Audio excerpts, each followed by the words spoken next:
Hello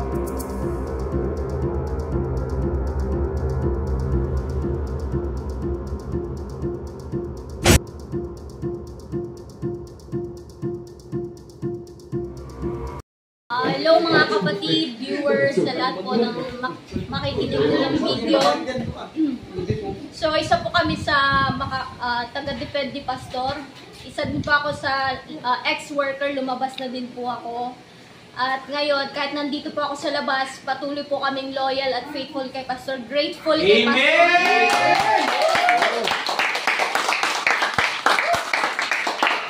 Defend po kay Pastor. Yung sinasabi po nila na hindi totoo yung Children's Joy Foundation, hindi po, kasi nungalingan po yan kasi isa po ako sa beneficiary ng Children's Joy Foundation ni Pastor Apollo Sikibloy. Kinup po kami na hindi po kami, walang pag-alinlangan si Pastor, tinanggap po kami at tinuring po kaming mga anak ni Pastor, pinalaki, tinuruan, dinamitan, pinag-aral ni Pastor. Kaya yung sinasabi na hindi pinag-aral ni Pastor, puro po yan kasi nungalingan.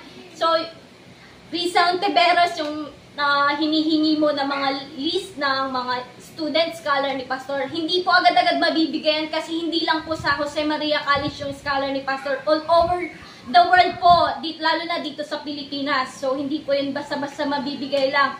At naging po ako, na-baptize ako year 2010 at naging full-time worker. Since bata po ako, kilala na po namin si Pastor, yung mama ko nasa kingdom. Hanggang ngayon, patuloy na sa loob, nagdedepensa sa anak. So, nag-full-time po ako 2013. Na-assign po ako sa Gensan, sa General Santos City, at na-assign din po ako sa Davao City. Kami po, yung mga sinasabi ng iba na rape, yung kakapal ng mukha nyo para pagsabihin nyo yan. Ang mga babae dito sa kingdom, mga babae tinuruan ni Pastor, pinaprotektahan ni Pastor. Amen. Sa mga kanang. Especially, yung mga, in fact, ang lahat ng mga nabiktima ng mga rape case, mga naabuso, tinulungan ni Pastor. Binago ni Pastor, tinulungan na binigyan ng pag-asa na makabangon ulit at maging matinong babae. Ikaw, sino to? Alias Amanda. Ewan ko saan mo nakuha yan. Yung pinagsasabi mo, napaka-scripted ng mga ng mga sinasabi mo. Halatang scripted masyado kasi kung totoong na may trauma ka, hindi ganyan ang may mga trauma ka na rin. Napakasinungaling mo talaga. In fact, ikaw privilege. Privilege ng ang privilege na binigay sa iyo, pinagkatiwalaan ka na kumanta, tinanggap ka ni Pastor kahit sa sobrang napakalandi mo, mamaligyaay ba sa Tagalog ba? Pero dinidisiplina ka, inaano pa rin, pinoprotektahan ka pa rin, pinoprotektahan ka pa rin sa mga lalaki. Ikaw nga yung nagpasama sa sarili mo ikaw nga yung alam mo yun, sa sarili mo, nagpasa ng nag-video ka pa sa sarili mo, tapos ibabato mo kay sir yung kababuyan mo. Ukrainians. Mga Ukrainian, ay nakasama ko din yung Ukrainian kasi na-assign po ako sa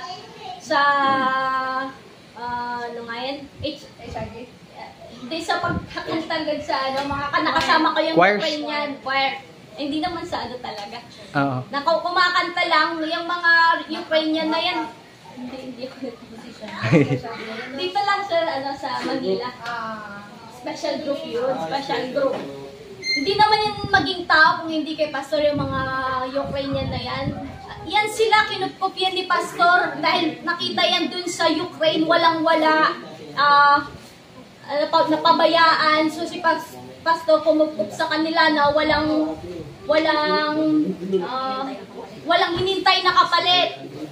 Walang kapalit. Ganun. Yes, makikita niyo naman sa mga testimony nila before, di ba? Gaano sila ka-thankful ka Pastor, gaano sila nagpapasalamat kay Pastor sa testimony nila before. Panoorin niyo po, kaya lahat ng mga viewers po, lahat po ng mga nakikinig sa mga false witness, wag din po kayo maging one-sided. Pakinggan niyo po lahat. Kasi ang dami pong ang dami pong mga competence nagtatakip pa kayo ng mukha, hindi nyo nga kayang I-reveal yung sarili nila? Yung sarili nyo. Tapos, paano nyo mabibigyan ng katotohanan yan? Ultimo mga pangalan nyo, puro na sinungaling na, di ba? Tinatago nyo na. So, yun mga kapatid. Tapos, yung sinasabi nila sa Glory Mountain. Kaya nga. Ako na-assign ako sa Glory Mountain dahil sa pag-ibig ni Pastor. Tao lang din, nagkasala ako, may mga kasalanan ako. Pero dahil sa love ni Pastor, sa pag-ibig niya sa amin, pinadala kami sa Glory Mountain. Binigyan ng chances. Binigyan kami ng chance para magbago ulit, makarealize kami sa mga maling gawa namin. Kasi sa loob, di ba, hindi tayo exempted sa correction. Yes, at saka hindi ka naman yung mga sinasabi yung na correctionan kayo, na talo kayo. Bartolina daw yan. Sabi. Bartolina! Wow! Walang Bartolina daw sa loob. Sinungaling ko. Ay, nako.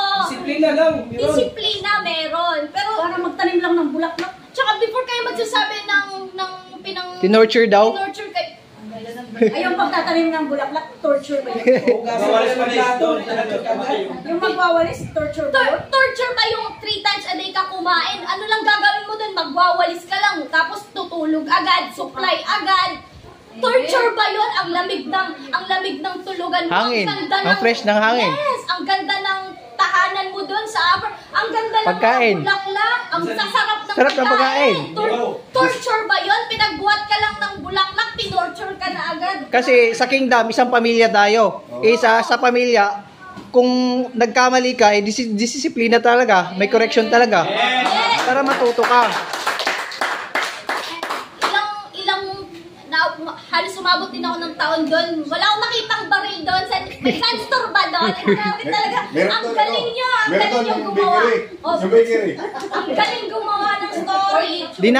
Dinamay niya pa si Vice President tsaka si... Hindi nga yan nakakapunta dun. Kaya, Hindi nga ang 1 galing year. nyo talaga. 1 year ako sa upper 6. Halatang halata, Risa, halatang halata, namumuliti ka. Kaya no, dinamay mo pati si Vice President Sara Duterte kasi Papa Digong. Papa Digong, masyado kayong halata talaga. Tapos, ayan, kung kumukuha kayo ng mga ibang witness, mga ex-worker, andito kami, ang dami namin. Kunin mo kami, oh. Mga ex-worker din kami dito. Worker din. Galing kami sa iba-ibang lugar. Ayan, hindi bayaran. Hindi kami bayaran. Walang bayad. Sabi ng katotohanan, willing kami. Imbitahin niyo kami lahat. Magpapakilala po kami, hindi katulad po niyang kahit kapwa mo senador naka-question dyan sa pinanggagawa mo. Kasi bakit nakatakip? Paano? Gusto Robin Padilla. Yes. Hello, sir. Una sa'yo. Tama. Cool. Gaya ng sinabi ni Sir Robin, Senator Robin, kung matatapang kayo, then show yourself, show your identity, pakilala kayo. Hindi yung kayo tapos nagbabasa pa kayo ng script nyo. Nanginginig pa. Oo, may Will iwan. Matching iyak-iyak pa. Ang galing nyo pa mag-drama, acting-acting, iyak-iyak pa kayo.